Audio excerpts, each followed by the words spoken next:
किसी भी दरकार नहीं आमे बाहर फ्रूट जूस पी पार कि मगेकरी पी पार आमे घरे बहुत कम समय भितर फ्रूट जूस बनै पारिबा। चलंतु आमे स्टार्ट करिबा। प्रथमे गोटे पैन बसाइकरी मु हाफ लीटर क्षीर को फुटई नउची।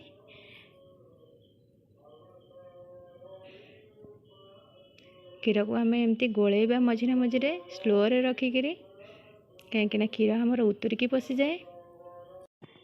देखो क्षीर आमर फुटी साराणी क्षीर भी अधा हो सारा भल से फुटिकी एबे आमे गैस को ऑफ कर नवा। देखो मुझे किसी फ्रूट्स नहीं आपड़ जेकोसी भी फ्रूट्स नहीं पारे फ्रूट जूस पाई। फास्ट फ्रूट्स को आमे काटी नवा।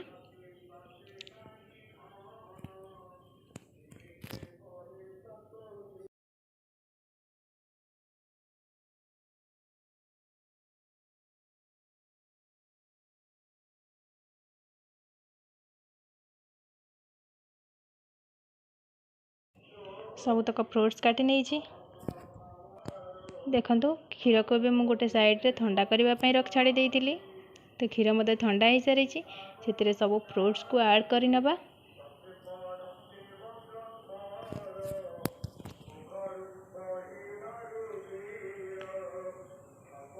आपन जदि सुगार खाइबा को भल पाती ताले सुगार भी एथिरे देई परिबे। टेस्ट भी बहुत भल आसीबो। मु एटारे साग को उषुम पानी पकईकी छाणी नहीं थिली। ताको आमे ग्लास रे प्रथमे देई दबा। एबे आमे रखिथिबा जूस को दुईटी ग्लास रे भरी नबा।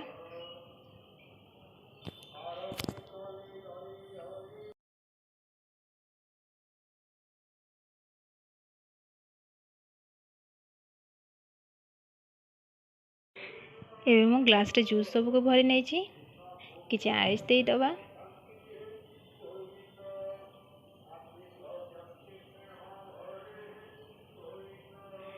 देखो एबे हमर फ्रूट जूस रेडी हो जाइए। ये पीवा को बहुत ही भल लगे। घरे आपको बनईकरी पी पारे। देखो बहुत कम समय भितर जूस हमर रेडी हो जाइए। मार्केट रे मगैबा अपेक्षा आम घरे भी बहुत कम समय भितर जूस बन पी पार। जेबे मो वीडियो आपण मानक भल लगी था लाइक शेयर सब्सक्राइब करने को जमा भी भूलिबेनि।